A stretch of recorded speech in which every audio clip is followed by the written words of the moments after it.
강의 시작하겠습니다. 반갑습니다. 방송 보고 계시는 분들도 반갑습니다. 자, 뉴욕 증시가 알리바바의 칩 개발 소식에 반도체 등 기술주 약세를 보였다. 그래서 미국을 대표하는 30개 종목 다우지수, 기술주 중심의 나스닥, 그 다음에 미국을 대표하는 500개 종목의 S&P 500 지수가 다 일제히 하락을 했습니다. 알리바바 칩 개발 소식이 엔비디아뿐만 아니고 반도체 관련주가 일제히 하락을 하면서 나스닥이 좀 더 많이 내렸습니다. 모건스탠리 자산운용의 수석경제전략가는 연준이 금리 인하의 문을 열었지만 그 여파의 규모는 노동시장 약세가 인플레이션 상승보다 더 큰 위험으로 지속될지 여부에 달려있다. 이게 무슨 말이냐면 인플레이션 상승이 커지면 기준금리 인하를 못하잖아요.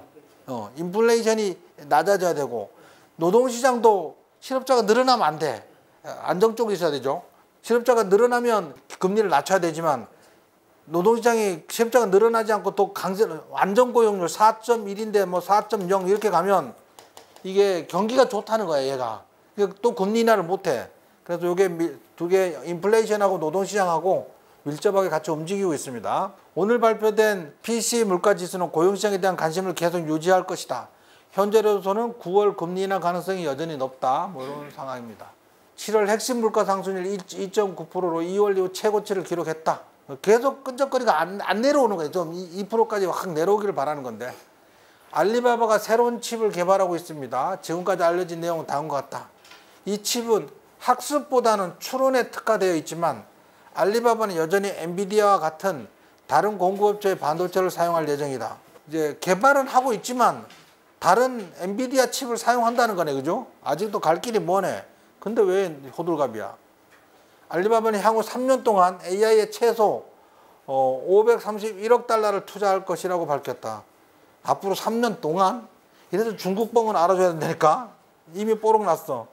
최근 몇 년 동안 미국과 중국 간의 지정학적 긴장이 고조되면서 중국의 기술회사들은 국산칩 개발에 집중해 왔습니다.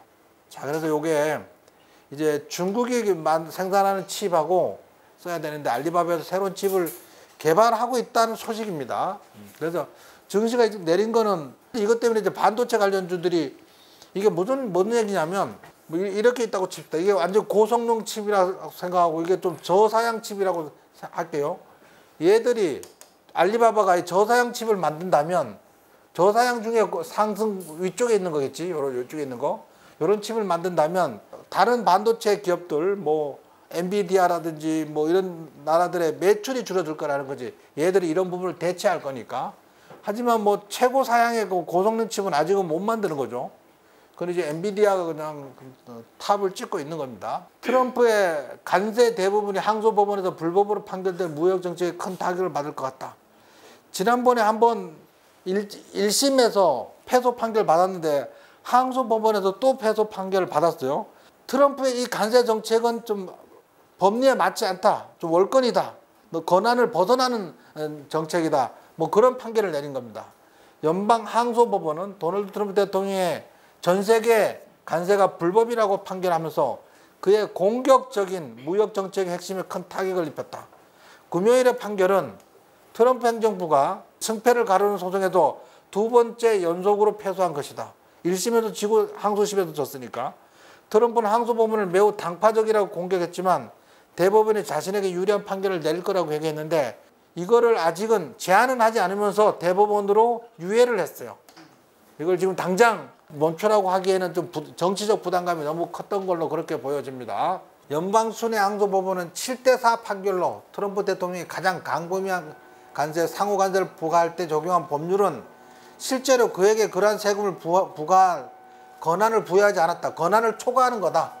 지금 하고 있는 것이 법원은 관세와 같은 세금을 부과할 수 있는 의회의 핵심 권한은 헌법에 따라 입법부에 부여되어 있다. 대통령이 뭐 행정명령으로 막 그렇게 하기는 적절하지 않다. 관세는 의회의 핵심 권한이다. 항소법원은 트럼프 행정부가 대법원의 판결을 뒤집도록 요청할 시간을 주기 위해서 10월 14일까지 판결의 효력을 발생을 일시 중단했습니다. 만약에 여기서 뒤집힌다면 증시는 폭등할 것 같아. 자, 테슬라 좀 살펴보면요. 원래 이렇게 올라가려고 이렇게 하고 있죠. 원래 요런 그림이었다가 이제 그림이 다시 이렇게 됐어. 요렇게 됐어. 방금 들어온 소식, 당사 트레이더들은 테슬라 3분기에 48만 8천 대의 차량을 공급할 것으로 예측하고 있습니다. 근데 또 누가 50만 대 차량 공급한다 해서 3분기 실적은 굉장히 좋을 거로 예상된다 그랬죠. 9월 달까지 세액 공제가 폐지되니까 주문을 왕창 하는 거야, 왕창. 3분기 성장은 사상 최대치가 나올 가능성이 높고요. 그거에 따라서 테슬라 주가는 또 상승세를 가져갈 확률이 높습니다. 미국 전역의 새로운 테슬라 모델 Y 재고가 매우 부족해지고 있다.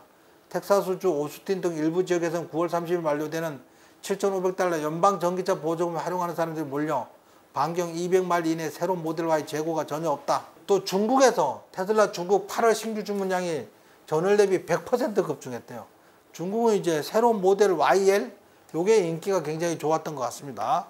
모델 YL이 굉장히 인기가 좋아서 중국에서 매출이 급증하고 있습니다. 그 다음에 이제 10번째 스타쉽 시험 비행을 성공적으로 마친 후 성명을 발표했다는데 요거 제가 워렌TV에 영상 올렸어요. 워렌TV 영상을 꼭 보시기 바랍니다. 워렌TV. 주에 일주일에 한 서너 편 올리고 있는데 지난번에 말씀드렸죠. 테슬라에 대한 수업 시간은 좀 얘기를 적게 하더라도 워렌TV에 영상을 많이 올릴 테니까 꼭 참고해서 보시기를 바랍니다. 이거는 영상 살짝 보고 갈까요? 소리가 원래 안 나는 건가? 놀랍지 않아요? 인도양에서 이제 다시 이렇게 해소하는 거야.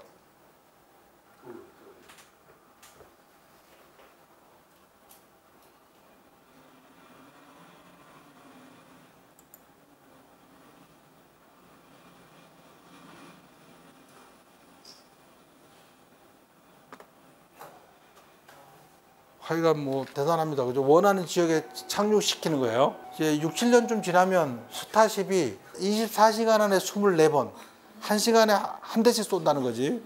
예. 뭐 이때는 뭐 6, 7년쯤 지나면 1시간에 한 대, 뭐 어마어마하네, 그죠? 이런 날이 올 것 같습니다. 그 FS 영화의 효시로 꼽히는 2001 오디세이인가 뭐 그 영화가 하나 있는데 거기에 보면 1968년에 만든 영화인데 거기에 우주에 호텔이 있어. 지구가 있으면 여기에 호텔이 있어. 우주 떠돌아다니는 호텔. 다 어디 여행을 가려면 여기서 이 호텔을 먼저 가. 하루 이틀 있다가 또 다시 여기서 우주선을 또 타고 달나라를 가는 거야. 달나라에서 또 이렇게 타고 화성으로 이렇게 가는 거지. 지구를 도는 호텔이 있어, 호텔. 이게 1968년에 만든 오디세이 2001의 영화에 나와요. 그 영화에 보면 태블릿 PC가 나와요, 거기에. 요만한 태블릿 PC로 지구에 있는 사람 가족하고 통화하는 영상이 나와. 스티브 잡스가 창의한 게 아니고 이미 그 전에 68년도에 SF 영화에 나왔던 겁니다.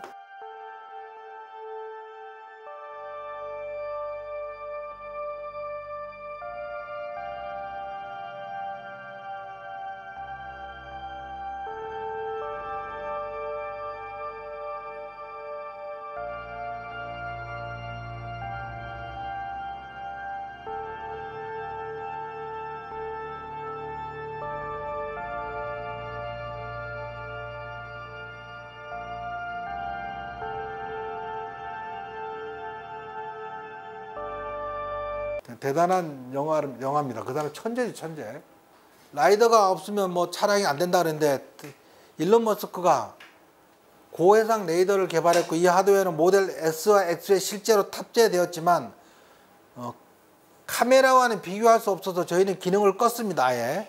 참고로 레이더 스텔스 기술에 의존하는 모든 군사 시스템은 매우 짙고 지속적인 구름이 낀 것이 아니라면 현대전에서는 완전히 무력화됩니다. 장난감 AI 칩은 수동 강압 기술을 사용하면 밤에도 특히 정해석까지 확장하면 당신을 감지할 수 있다. 그래 카메라만 해도 충분하다는 거예요. 라이다 레이더는 오히려 방해가 된다는 거지. 그래서 웨이모는 도저히 테슬라를 로보택시를 이길 수가 없다. 뭐 그런 얘기를 하고 있는 겁니다. 테슬라는 3분기에 50만 대 자동차를 공급할 거다. 7월 달에 그 유럽에서 테슬라 판매량이 40% 감소했다는 그런 소식이 있었는데 전체적으로 뭐 그렇지 않다는 거지. 중국에서 굉장히 많이 판매가 됐고요. 미국에서도 4만 대가 판매됐고 7월 한 달입니다. 한국에서 7,300대 엄청나게 많이 판매했어요. 대만이 1,300대, 덕국이니까 독일이 1,100대, 영국이 987대, 노르웨이가 838대, 태국이 825대, 스페인이 702대, 이게 말레이시아가 587대, 이렇게 해서 판매량이 유럽에서는 40% 급감했다는데 전 세계적으로 굉장히 늘어나고 있어요. 유럽은 원래 판매량이 작았어. 왜 그러냐면 일단 독일부터 자기 차에 대한 자부심 때문에, 애국심 때문에 테슬라를 잘 안 사. 폭스바겐 전기차를 사지. 뭐 그런 상황입니다. 한국이 7,357대를 팔았는데 그거를 한국 총 인구로 나누면 0.0142%야. 인별 자동차 구입량이죠, 구입량. 그게 이제 한국이 요번에 엄청나게 높아졌고요. 노르웨이하고 거의 비슷한 수준으로 됐어요. 그 다음에 미국이 좀 높고요. 유럽은 봐요. 굉장히 낮아. 유럽은 0.0013%, 영국은 0.014%, 스페인이 0.001%니까 유럽은 테슬라 구입 자체가 낮아요. 하지만 FSD가 이제 유럽에 출시가 된다면 판매량 굉장히 늘어날 것 같습니다. 왜냐하면 이 FSD는 포기할 수가 없어. 요번에 이제 호주에서 FSD 출시가 정식으로 됐는데 이게 너무 놀라운 거지, 놀라워. 그래서 이걸 포기할 수가 없는. 손 놓고 운전하는데 몇 시간, 5시간을 핸들을 안 잡아도 간대요. 그거 어떻게 포기해? 시간이 지나면 다 테슬라 차를 살 수밖에 없을 것 같아. 그거 한번 해본 사람은 너무 신기하지 않을까요? 네, 신기하다고 했습니다. 자율주행은 초현실적이다. 호주의 주요 언론들이 테슬라 자율주행은 초현실적이다. 세계가 깨어나고 있다. 그래서 FSD 출시가 되면 테슬라 판매량은 또 엄청나게 늘어날 걸로 그렇게 보여집니다. 우리나라도 이제 마찬가지. 그 다음에 스타링크가 고객 수가 엄청나게 늘어나고 있다는 얘기입니다. 스타링크가. 전 세계 이제 인터넷 사각지대가 다 사라지는 거죠. 테슬라는 오스틴에서 로보택시 타령 대수를 50% 늘렸다. 서비스 면적도 엄청나게 늘리고 있다. 엄청나게 서비스 능력을 늘리고 있습니다. 원래는 요만했었죠. 원래는 요만했었죠. 그러다가 요만하다가 이렇게 전체적으로 엄청나게 늘리고 있습니다. 서비스 지역이. 그 다음에 샌프란시스코, 요것도 엄청나게 넓은 지역에, 요거는 웨이모 지역이거든요. 그래서 로보택시 서비스가 엄청나게 되는데 내년쯤 되면 이제 미국 전역에 다 서비스가 될 거라고 그렇게 생각을 합니다. 사이버트럭 한국에 들어왔다고 합니다. 근데 이게 큰 뉴스가 될까? 우리나라는 일단은 주차장이 좁아. 얘 차가 너무 커, 얘가. 그래도 우리나라 아마 지하 주차장 가면 세울 만한 데가 못 세우는 데도 있을 것 같아요. 덩치가 너무 커서. 제가 옛날에 그 미국 험비 트럭을 지하 주차장에 대놓은 걸 본 적이 있는데 한 칸은 좁아, 걔가. 근데 얘도 그 비슷합니다. 굉장히 큽니다. 그래서 얼마나 팔릴까 싶습니다. 어쨌든 우리나라도 이제 사이버 트럭이 출시를 했다고 합니다. 자, 오늘은 여기까지 하겠습니다. 시간이 너무 많이 돼서. 네, 고맙습니다.